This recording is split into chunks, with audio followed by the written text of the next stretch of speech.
السلام علیکم ورحمۃ اللہ۔ ترجمہ تفسیر القرآن الکریم، سبق نمبر 608، سورۃ النحل، آیت 77 تا 78، پارہ نمبر 14۔ اعوذ باللہ من الشیطان الرجیم، وَلِلَّهِ غَيْبُ السَّمَاوَاتِ وَالْأَرْضِ وَمَا أَمْرُ السَّاعَةِ إِلَّا كَلَمْحِ الْبَصَرِ أَوْ هُوَ أَقْرَبُ إِنَّ اللَّهَ عَلَى كُلِّ شَيْءٍ قَدِيرٌ۔ وَاللَّهُ أَخْرَجَكُم مِّن بُطُونِ أُمَّهَاتِكُمْ لَا تَعْلَمُونَ شَيْئًا وَجَعَلَ لَكُمُ السَّمْعَ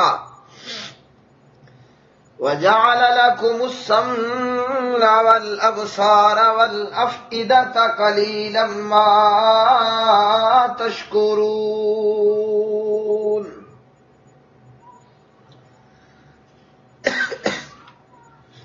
اور آسمانوں اور زمین کا غیب اللہ ہی کے پاس ہے،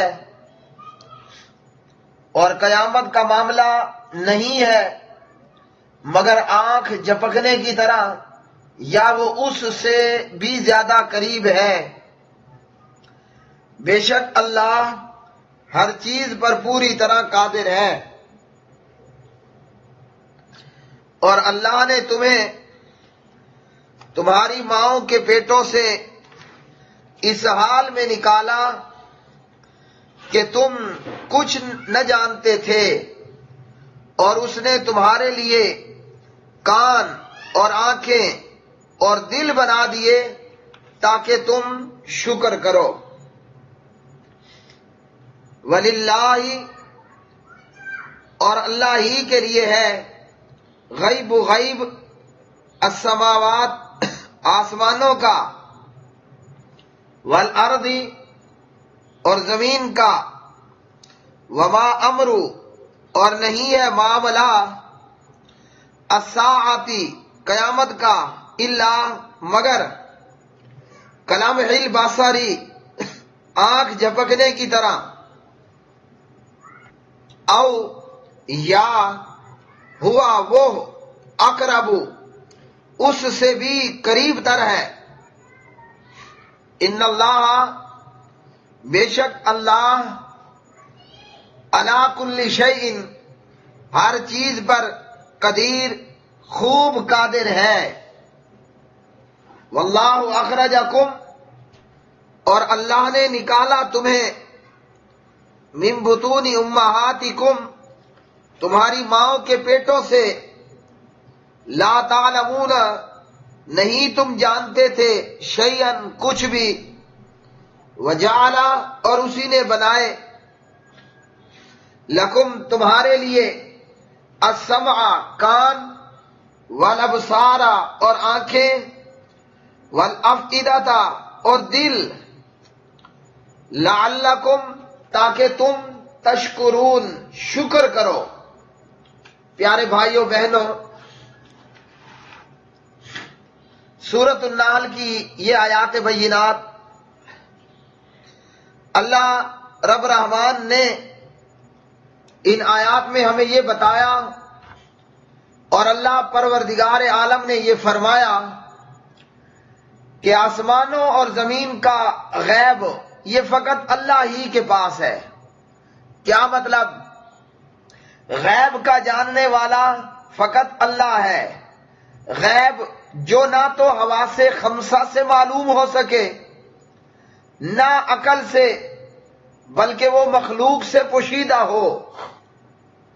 نہ بندے کی آنکھ دیکھ سکتی ہے اس غیب کو، نہ بندے کے ہاتھ چھو سکتے ہیں اس غیب کو، نہ بندے کے کان سن سکتے ہیں اس غیب کو، نہ ناک، بندے کا ناک اور ناک میں 2 نتنے، نہ اس غیب کو پوشیدہ کو ہم سونگھ سکتے ہیں وغیر ذالک۔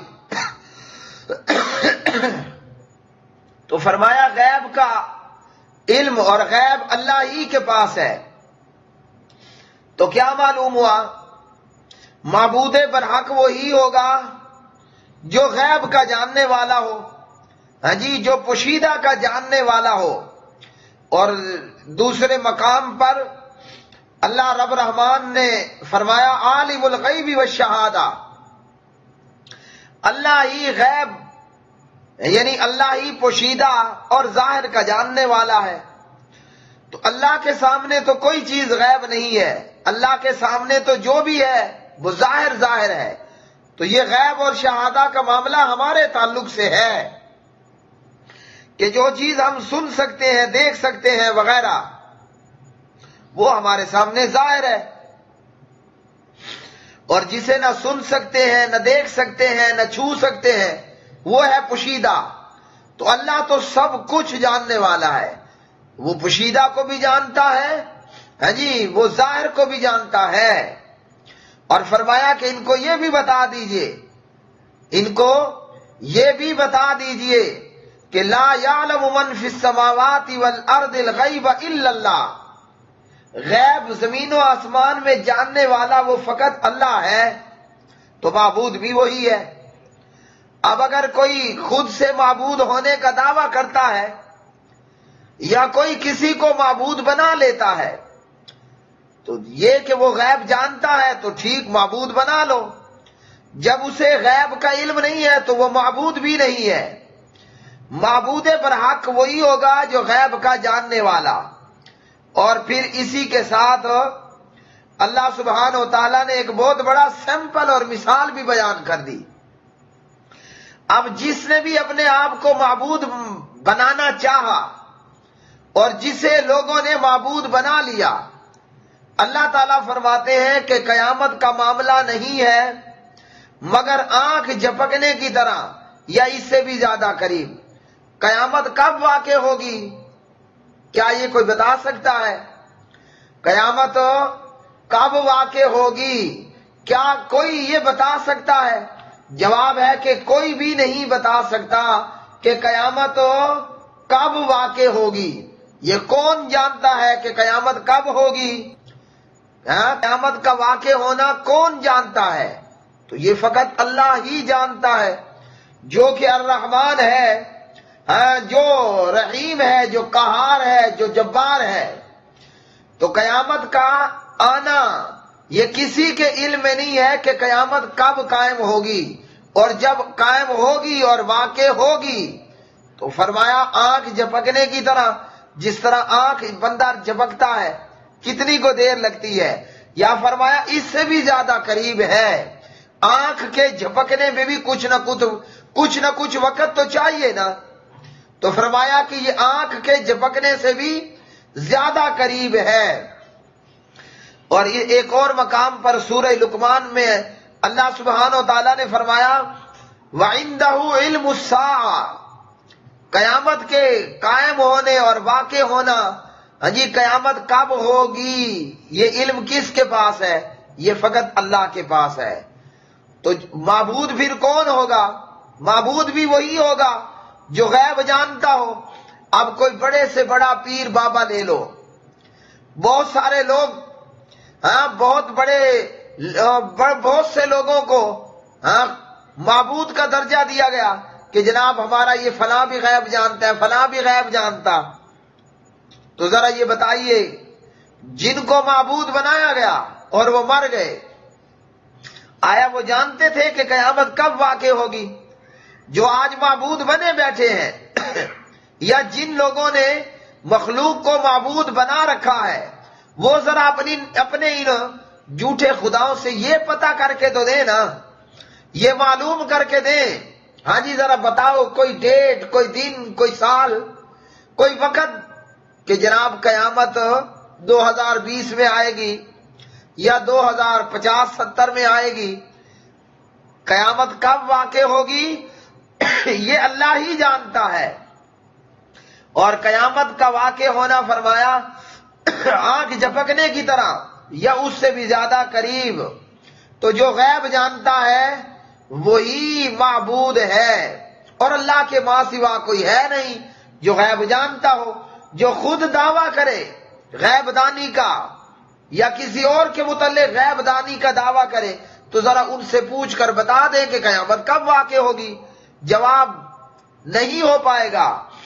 ہاں جی، حدیث جبریل وغیرہ میں حضرت جبریل علیہ السلام نے پیارے نبی علیہ السلام سے سوال کر دیا قیامت کب واقع ہوگی. اب اللہ تعالیٰ ہمیں کیا سمجھانا چاہتے ہیں کہ پیغمبر بھی عالم الغیب نہیں ہے. اللہ ہمیں کیا سمجھانا چاہتا ہے ذرا سوچئے نا. اللہ ہمیں یہ پڑھانا چاہ رہا ہے کہ پیغمبر کو بھی معلوم نہیں ہے کہ قیامت کب واقع ہوگی. اللہ ہمیں یہ بتانا چاہ رہا ہے کہ پیغمبر بھی عبادت کے لائق نہیں ہے. وہ تو خود بندہ ہے، وہ تو خود اللہ کا عبد ہے، وہ خود اللہ کی عبادت کرنے والا عابد ہے. پیغمبر بھی معبود نہیں. تو جب جناب حضرت مولانا جبریل علیہ السلام نے جناب نبی کریم علیہ السلام سے پوچھا قیامت کب واقع ہوگی، حضور بڑا پیارا جواب دیتے ہیں. فرماتے ہیں مسئول قیامت کے متعلق نہیں جانتا جیسے سائل خود قیامت کے واقع ہونے کے متعلق نہیں جانتا. او کما قال علیہ الصلوۃ والسلام. اب یہاں سائل کون تھا؟ سوال کرنے والا جبریل تھا، اور مسئول جس سے سوال کیا گیا وہ کون تھا؟ وہ جناب نبی کریم علیہ الصلوۃ والسلام. حضور نے بڑی پیاری بات کہہ دی کہ اے جبریل جیسے تو نہیں جانتا نا کہ قیامت کب واقع ہوگی، میں بھی نہیں جانتا کہ قیامت کب واقع ہوگی. کیا پتہ چلا؟ حضور نبی رحمت صلی اللہ علیہ وسلم غیب جانتے ہوتے تو بتا دیتے. حضور غیب نہیں جانتے، اس لیے کہا کہ جبریل جیسے تو نہیں جانتا ویسے میں بھی نہیں جانتا. تو جن لوگوں نے پیغمبر کی عبادت کی، پیغمبر کو پوجنا شروع کر دیا، ان کی یہ عبادت باطل ہے. پیغمبر معبود نہیں ہے، پیغمبر تو اللہ کا عبد ہے، پیغمبر تو عابد ہے، معبود نہیں ہے. معبود کون ہے؟ جو غیب جانتا ہو. معبود کون ہے؟ جی جسے پتا ہو کہ قیامت کب واقع ہوگی. اس لیے کہہ دیا، فرما دیا وَعِندَهُ عِلْمُ السَّاعَةِ، قیامت کے واقع ہونے کا علم کس کے پاس ہے؟ اللہ کے پاس ہے. نہ پیغمبر کے پاس ہے، نہ نبی کے پاس ہے، نہ علی کے پاس ہے، نہ صدیق کے پاس ہے، نہ ولی کے پاس ہے، نہ مردے کے پاس ہے، نہ زندہ کے پاس ہے، نہ پیر بابے کے پاس ہے. تو قیامت کا علم اللہ سبحانہ و تعالی ہی کے پاس ہے کہ قیامت کب واقع ہوگی. اور جب وہ واقع ہوگی تو فرمایا آنکھ جھپکنے کی طرح یا اس سے بھی زیادہ قریب. اللہ ہر چیز پر پوری طرح قدرت رکھنے والا ہے، قادر ہے. اور اسی طرح اللہ سبحانہ و تعالیٰ نے قرآن مجید میں ایک اور مقام پر فرمایا انہم یرونہ بعیدا، انہم یرونہ بعیدا ونراہ قریبا. بے شک وہ قیامت کو دور خیال کر رہے ہیں اور ہم اسے قریب دیکھ رہے ہیں. تو کتنی قریب؟ آنکھ جھپکنے کی طرح یا اس سے بھی زیادہ قریب. اور پھر اللہ اپنی نعمت کا ذکر کرتا ہے. اللہ کی نعمتیں، اللہ نے ہمیں ہمارے ماؤں کے پیٹ سے نکالا. قرآن مجید میں اللہ سبحانہ و تعالیٰ نے فرمایا ثم السبیل یسرہ. جی اللہ نے راستہ آسان کر دیا. بچہ زیادہ سے زیادہ یا کچھ اوپر کچھ نیچے 9 ماہ اپنے ماں کے پیٹ میں ہوتا ہے. اب اس بچے کا پیدا ہونا، اس کا نکلنا، اس کا دنیا میں آنا بڑا ہی کٹھن مرحلہ ہے. لیکن اللہ رب الرحمن نے فرمایا کہ ہم نے انسان کا نکلنا ماں کے پیٹ سے آسان کر دیا. تو اللہ سبحانہ و تعالیٰ کی یہ بہت بڑی نعمت، ورنہ اللہ نہ چاہے تو زچہ بھی مر جائے اور بچہ بھی مر جائے، اللہ نہ چاہے بچہ بھی مر جائے، ماں بھی مر جائے، لیکن اللہ نے انسان کے اور جاندار کا ماں کے پیٹ سے نکلنا آسان کر دیا، اور جب اللہ نے ہمیں نکالا تو ہم تو کچھ بھی نہیں جانتے تھے۔ پھر اللہ نے کیا کہ ہمارے کان بھی بنائے، اللہ نے ہمیں 2 آنکھیں بھی عطا کی، اللہ نے ہمارے سینے میں دل بھی پیدا کیا۔ یہ ساری نعمتیں کر کے اللہ فرماتے ہیں تاکہ تم شکر کرو، تاکہ تم شکر کرو۔ اللہم لک الحمد انت نور السماوات والارض ومن فیہن، تاکہ تم شکر کرو۔ اللہم لک الحمد ولک الشکر، اللہم لک الحمد ولک الشکر، تمام تعریفات اے پروردگار عالمین تیرے ہی لیے ہیں۔ تو ہمیں اللہ نے ہماری پاؤں کے پیٹوں سے نکالا، ہم تو کچھ نہیں جانتے تھے۔ ہاں ایک فطرت ہے جو اللہ نے ہر جاندار کو دی ہے۔ وہ فطرت کیا ہے کہ بچہ دودھ تلاش کرتا ہے، بچہ اپنی ماں کے دودھ پہ منہ مارتا ہے اور اس کو چوستا ہے، یوں اس کی غذائی ضرورت پوری ہوتی ہے۔ اور یہ اللہ نے انسان کے علاوہ ہر چیز کی فطرت میں یہ چیز رکھ دی۔ مرغی کا بچہ انڈے سے نکلے گا تو وہ اس سے معلوم ہے کہ میں نے اپنی ماں کے پروں تلے پناہ لینی ہے۔ جاندار انسان کا بچہ یا جانور کا بچہ، اسے پتا ہے کہ پیدا ہونے کے بعد چوسنا پڑے گا، زور لگانا پڑے گا، پھر میرے منہ میں اور میرے پیٹ میں خوراک پہنچے گی۔ لیکن انسان وہ ظالم ہے، وہ ناشکرا ہے کہ وہ اپنے رب کا شکر ادا کرنے کی بجائے اپنے پروردگار کی ناشکری کرتا ہے۔ قتل الانسان ما اکفرہ من ای شیء خلقہ من لطفۃ خلقہ فقدرہ ثم السبیل یسرہ۔ مارا جائے انسان، وہ کس قدر ناشکرا ہے۔ اس نے اسے کس چیز سے پیدا کیا؟ ایک قطرے سے اس نے اسے پیدا کیا، پھر اس کا اندازہ مقرر کیا، پھر اس کے لیے راستہ آسان کر دیا۔ اور اللہ نے ہمیں کان بھی عطا کیے، آنکھیں بھی عطا کی، اللہ نے دل بھی عطا کیے ہیں، اور انسان ان چیزوں سے، ان اللہ کی نعمتوں سے بہت سارے فائدے اختیار کرتا ہے، اور ان اللہ کی عطا کردہ نعمتوں سے بہت زیادہ صلاحیتیں اختیار کرتا ہے۔ تو ان نعمتوں پر بندے کو چاہیے کہ اللہ کا شکر ادا کرے، لیکن معاملہ اس کے برعکس ہے۔ اس لیے فرمایا وَلَٰكِنَّ أَكْثَرَ النَّاسِ لَا يَشْكُرُونَ، اکثریت ناشکری ہے۔ وَقَلِيلٌ مِّنْ عِبَادِيَ الشَّكُورُ، میرے بندوں میں بہت کم شکر کرنے والے ہیں۔ تو ہمیں کیا کرنا ہے؟ ہمیں اپنے رب کو ہی عالم الغیب سمجھنا ہے، اور اپنے رب کو معبود برحق اور وحدہ لا شریک سمجھ کر اس کی پوجا عبادت کرنی ہے، اور اللہ کی عطا کردہ نعمتوں پر اللہ کا شکر ادا کرنا ہے، اللہ کی حمد و ثنا بیان کرنی ہے۔ وآخر دعوانا الحمدللہ رب العالمین۔